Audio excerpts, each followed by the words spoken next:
सर्वप्रथम या मंडळाचे सगळे सर्व सन्मान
भजन बारीच्या या पिढीचा आपल्याला सुरुवात करतोय.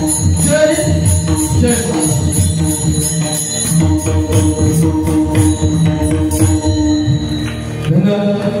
अतिशय उत्कृष्ट अशी साऊंड सिस्टीम आहे. तर जोरदार टाळ्या वाजवा त्यांच्यासाठी.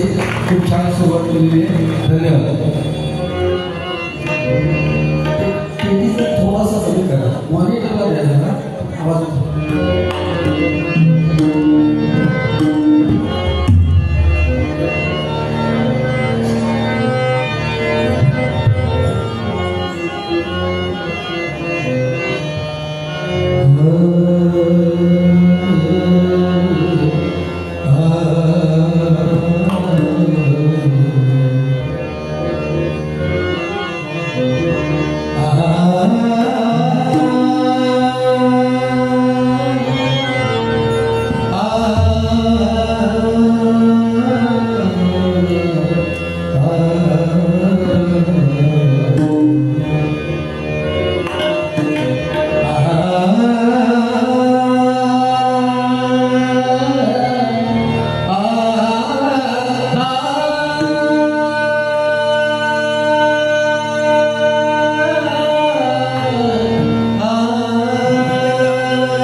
वेळेमध्ये आठवण्याचा प्रयत्न केला.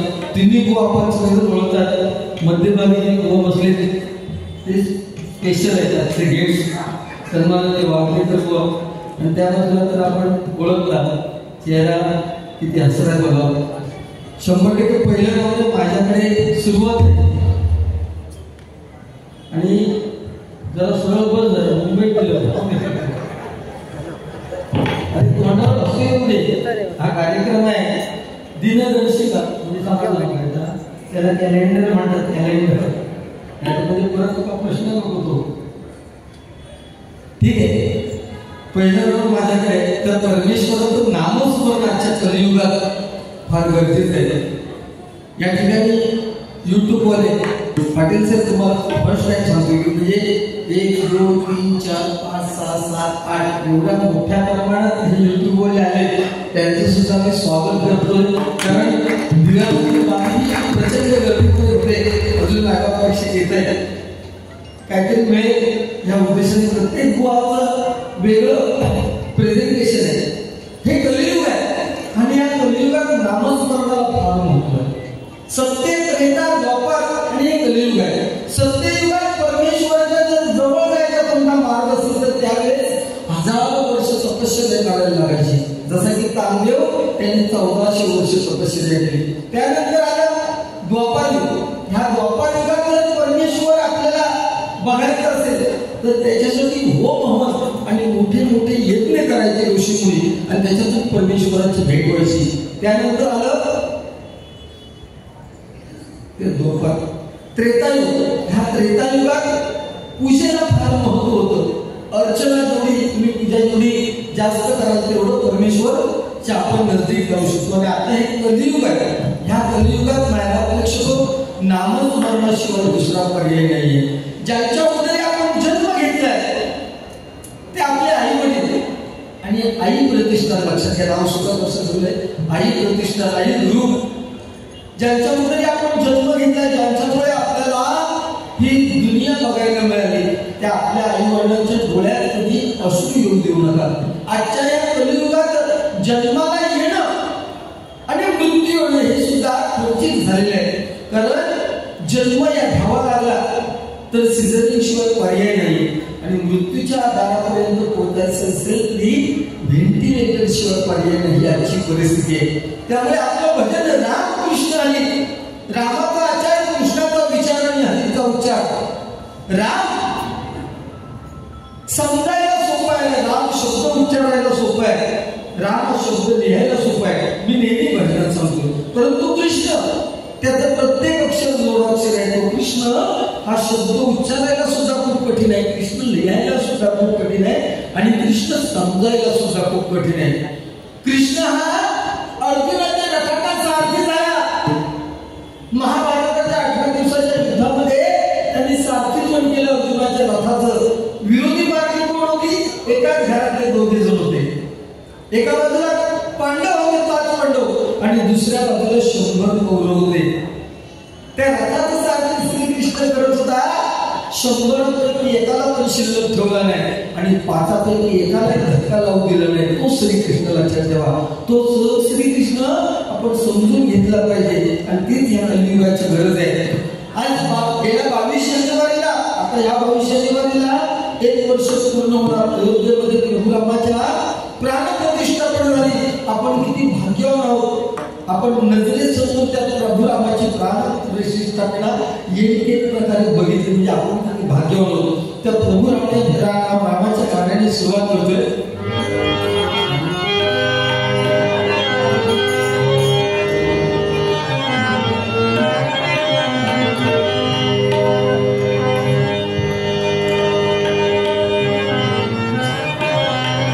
देख ले अपने दिल के बगीचे, देख ले अपने दिल के नदीरे, श्री राम जानकी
कैलासाची चंद्रकांत कुटुंब आणि गणेश पांचाळ यांचे शिष्य सन्माननीय हनुमान केसरी बुवा यांकडून आम्हाला तिन्ही बुवांसाठी ही 100 रुपयाचा पारितोषिक मंडळाच्या वतीने स्वागत करतोय आणि स्वीकार करतोय. सुरुवात करतो.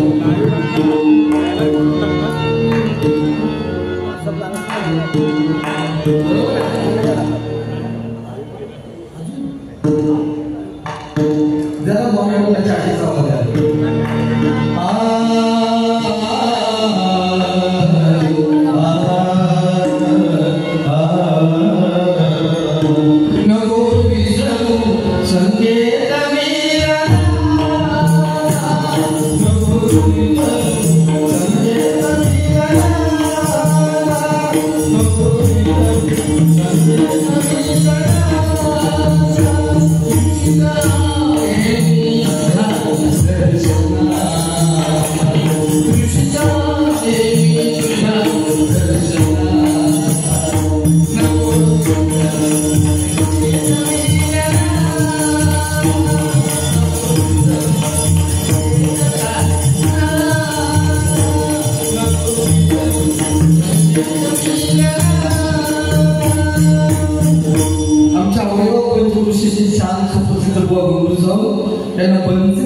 अध्यक्ष आम्ही सिंधुदुर्ग जिल्हा रहिवासी संघ दिवाचे अध्यक्ष आणि सुप्रसिद्ध विजय सावंत यांकडून हा माझ्यासाठी लक्ष्मीचा हार स्वागत करतोय आणि माझ्या मंडळासाठी शुभेच्छा देतोय. धन्यवाद धन्यवाद धन्यवाद.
माझ्यासाठी 100 रुपये तो स्वीकार करतोय. शुभेच्छा. धन्यवाद.